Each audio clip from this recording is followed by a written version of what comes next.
Bonjour et bienvenue dans cette nouvelle analyse d'une chanson de BTS. Aujourd'hui on s'intéresse à la chanson Winter Ahead, qui est une chanson solo de V, ne faisant pas partie d'un album, et qui a été présentée au public le 29 novembre 2024 à travers un MV.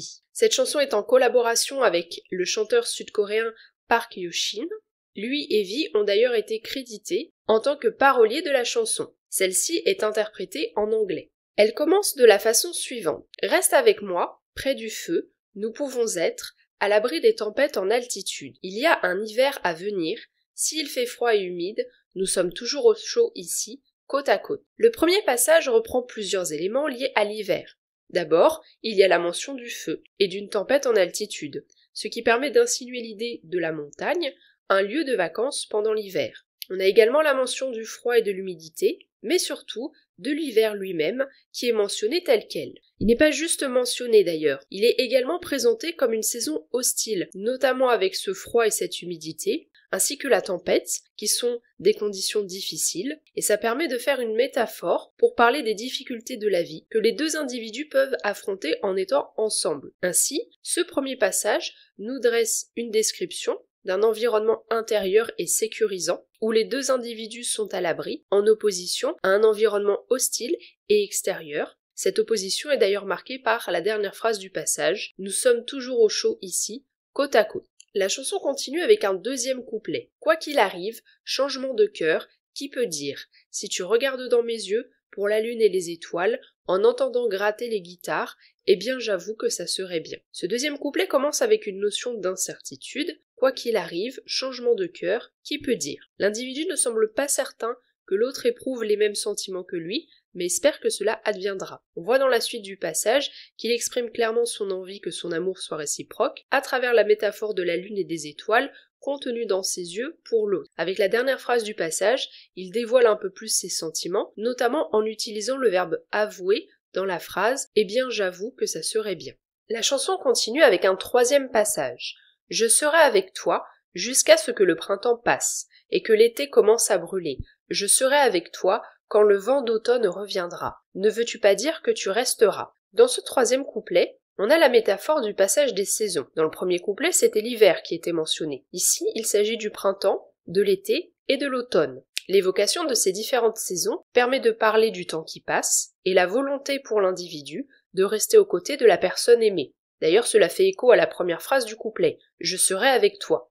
C'est aussi une façon d'exprimer que ces sentiments vont perdurer. Maintenant, le souci pour l'individu qui s'exprime est de savoir si l'autre va faire de même, comme l'indique la dernière phrase du passage « Ne veux-tu pas dire que tu resteras ?» Les deux couplets suivants sont des répétitions de couplets précédents. « Reste avec moi, près du feu, nous pouvons être à l'abri des tempêtes en altitude, il y a un hiver à venir, s'il fait froid et humide, nous avons toujours chaud au paradis. Paradis, je serai avec toi jusqu'à ce que le printemps passe et que l'été commence à brûler, et je serai avec toi quand l'automne reviendra, oui, quand toutes les saisons changent. » Donc le premier couplet répété associe cette fois-ci la notion de paradis à la scène qui nous est décrite, où les deux individus sont à l'abri et côte à côte. Nous avons toujours chaud au paradis, une façon de dire que la présence de l'autre et le fait d'être avec la personne aimée génère un tel état émotionnel positif chez l'individu qu'il compare cela au paradis. Quant à l'autre couplet répété, celui qui concerne la métaphore du passage des saisons, il contient une nouvelle phrase qui vient le clôturer. Oui, quand toutes les saisons changent. Cela permet d'insister sur la volonté de l'individu de rester présent pour l'autre malgré le passage du temps à travers l'énumération des différentes saisons qui constituent l'année. La chanson se termine avec un dernier couplet qui est également répété. Quoi qu'il arrive, changement de cœur, qui peut dire « Si tu regardes dans mes yeux, pour la nouveauté dans mon cœur, venant d'un monde lointain, tu réaliseras où tu pourras trouver le paradis, le paradis. » On voit ici qu'il est différent des autres couplets répétés car il contient beaucoup plus de phrases originales. Ces nouvelles phrases insistent à nouveau sur le regard que l'individu amoureux pose sur l'autre et que l'autre peut retrouver dans les yeux de l'individu, là où il était auparavant question de la lune et des étoiles. Ici, il est à nouveau fait mention du paradis, toujours dans l'idée de dire que c'est en étant ensemble que les deux peuvent atteindre cet état émotionnel positif à travers leur amour, semblable au paradis.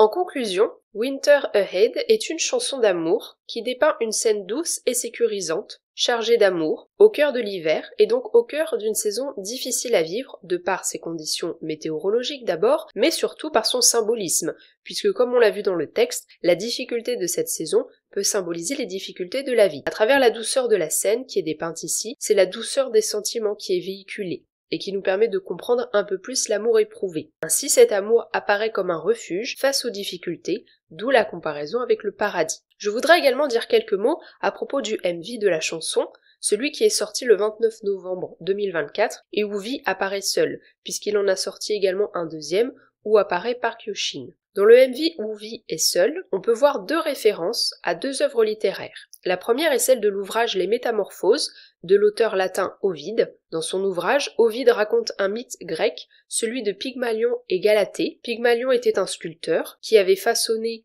la statue d'une femme dont il est tombé amoureux. Il a donc supplié la déesse de l'amour, Aphrodite, de rendre la statue vivante pour pouvoir épouser celle qu'il aimait, ce que la déesse a accompli. Dans le MV, on peut voir que V réalise justement une statue de femme qui, comme Galatée dans le mythe, devient humaine et avec laquelle il entame une relation amoureuse. La deuxième référence littéraire est celle du roman Le portrait de Dorian Gray de l'auteur anglais Oscar Wilde. Dans ce roman, le personnage de Dorian Gray s'est réalisé un portrait de lui-même qui permet de conserver sa beauté et sa jeunesse en vieillissant à sa place et en portant les marques de ses péchés. Dans le MV, à la fin, on voit V faire une fête puis être soudain confronté à un double de lui-même qui porte des traces de blessures au visage, comme pour symboliser l'état émotionnel de V qui souffre de sa solitude et qui essaye de l'oublier en faisant la fête. J'espère que cette analyse vous aura plu, n'hésitez pas à me dire ce que vous en avez pensé en commentaire, est-ce que vous connaissez cette chanson, et si oui, est-ce que vous l'appréciez et qu'est-ce que vous en pensez?